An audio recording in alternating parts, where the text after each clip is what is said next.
This is TWiT. Just one more note on the Magic keyboard, the new keyboard for the iPad. Gruber, initial impression, crushingly disappointing because it was so stiff, but it only took him two paragraphs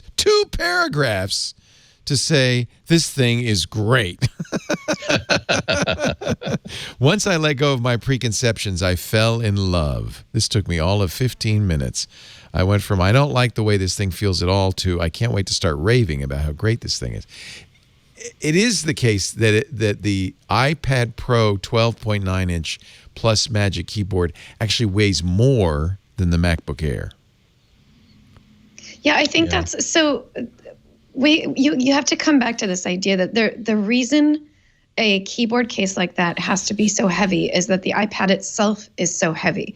So if it's hinged, it would fall instead over. of having a kickstand. Right. It needs the bottom weight, or it needs, some additional weight to balance it out.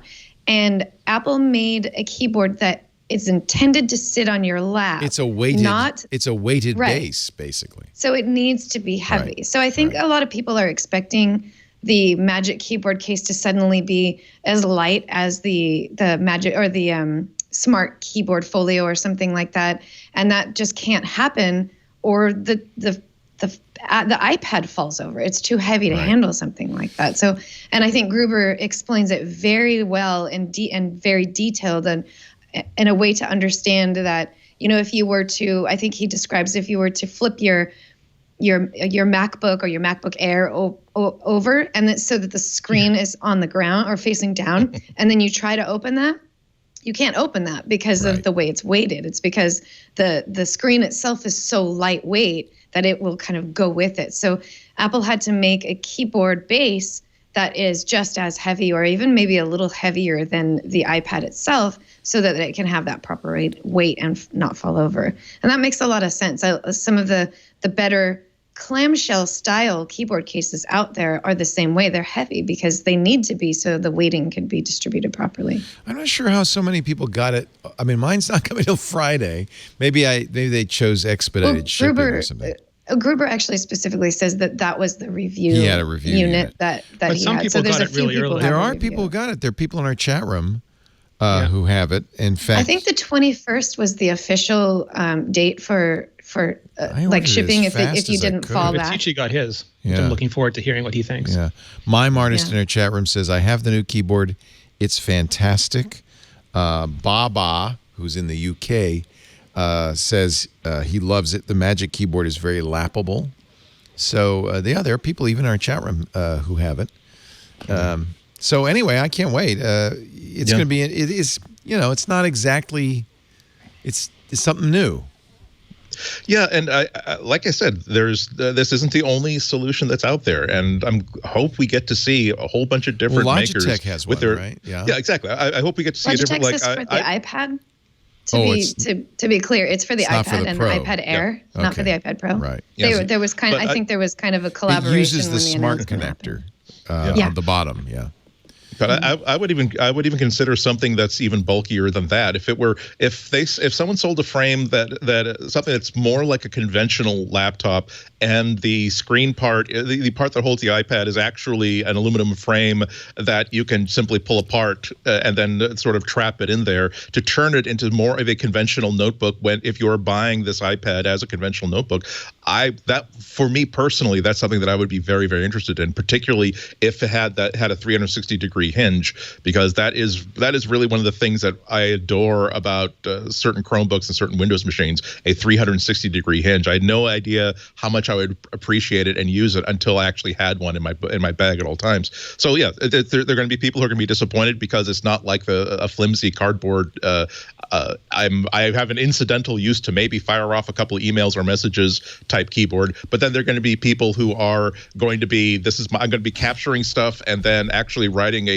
1,500 word article and then posting it on my website with video and with pictures. And those are the people who are not going to mind like an extra 2 pounds if it means that this thing will not flex in their laps and it gives them all the free creature comforts that they like. One thing I think there was a misunderstanding. Like I think some people, and maybe this was how Apple positioned it, but some people looked at it as just another case. It was like a better version of the existing case. And it's not at all. It is a dock. Like when you watch that original Craig Federighi video, there you go. It's on the table. He comes, he slaps the iPad down onto it, he uses it, then he picks it up and he walks away. Like he's not walking around with that thing. It's like, no, this is still a tablet. We're not making a laptop that you can pull the screen off of. This is a tablet. If you want to use it like a laptop, you can put it down in this dock. It's even got a little power plug for you. You're okay. But when you're done with it, you peel this off and you go back to your iPad life. And I think that's the mental difference you have to get yourself into. I am glad that they didn't do the kickstand thing that Microsoft does with Surface.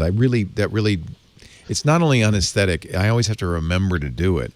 On the other hand, it's not going farther than 130 degrees. I was surprised. No. I got the impression it would be kind of an infinite... it tips over. I was watching some demos. It tips over if it goes too far. You can't go too far. It'll fall right over. Yeah. Yeah. I hope we get to see even larger iPads now, because I would particularly for creators who are now using it as their artist device. I think that there is now a case to be made. I mean, like an argument to be made for a 14-inch iPad if they wanted to do that. Mark Edwards wants a 120-inch. He wants his whole drafting table to be an iPad. Yeah. Logitech. He's so talented. I wanted that too. I mean, Lenovo briefly. I don't know if they still do that. Maybe they do. They made a tablet as big as this screen. How big is your Surface? 27, Leo? Yeah, they had a giant 27-inch iPad would be nice. Yeah, they made it. It was a little ungainly. It was weird. We reviewed it a few years ago. It was more of a conference room, like whiteboard sort of thing. Yes, yeah. But yeah, it's nice to be out there. It's nice to have that SKU for people who, again, if you're the one oddball out of 1,000 who can make a use case for that or has so much money that they just want it for their collection. Yeah. And you were saying iJustine has a unique way of propping it up upside down. Yeah, well, someone asked me on Twitter, and I didn't have one, so I directed them to Justine. And in her latest video, she shows like you basically put it down the other way around. So you put it flat on, you put it backside down, and then the keyboard part juts up, but you can sit there drawing on it like an easel. And she said it's very stable that way. Weird. Yeah. Let me see if I can. Well, some people want to draw, and Apple hasn't been serving that market for a while. Like the second generation, the one that's on the new iPad Pro, that doesn't fold back into an easel mode the way the original origami smart keyboard did. And now this one doesn't really. But people are innovative, Leo. They're ingenious. They can figure these things out. Yeah. Isn't that weird? Because it really is a big market, and when the customers keep telling you by abusing the way that by using your product in ways you didn't. So when they tell you this is how we want to use it, and particularly when all the conversations and every single digital illustration board is at least half of it is about, hey, I'm switching to digital coloring or digital inking, or I can't get this pen to work. What's the best set of pens to use in Procreate? I really think that Apple is missing a trick, or I'm sorry, they probably are aware of it, but they haven't made the money work out yet. But yeah, I am in the market this year or early next for an upgrade to my laptop, and boy, that would get my attention in a huge way if there was an iPad with a larger screen. That's the interesting question. Yeah, do I buy a laptop? Do I buy an iPad? Yeah. These days, you can almost ask that question legitimately. There's a lot of people for which an iPad, especially an iPad Pro, would be a good enough replacement for a laptop, but they wouldn't need more than that.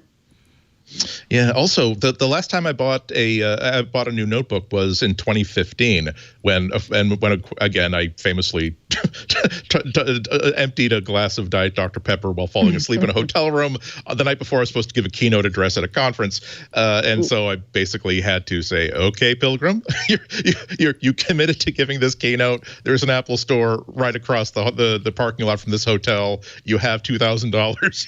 It's time to go." But even between 2015 and now, my thinking is no longer if I have a limited amount of money to spend, and believe me, I do. I want to buy the best MacBook I can and use it as both as a desktop and a notebook. Now my thinking is more, things have changed so much that I'm actually now want to split my money between a really, really powerful Mac Mini for the desktop use, and that really frees me up to make all kinds of creative choices on the mobile solution. And what Apple has done with the iPad this year has made me think, geez, maybe I really can reinvest in the iPad and make that my mobile computer from now on. Well, I'll let you do that experiment. A lot of people we know including Mike Elgin, tried to do that with the iPad, but I think now it's a little closer than. But yeah, Vitici's not. There's several people who are like who've been iPad only for a couple of years now. Yeah, David Spark. Different. This is different. This makes it really more of a computer. I always felt like I was compromising, where I had to struggle to do the things I wanted to do. It was a little too much work.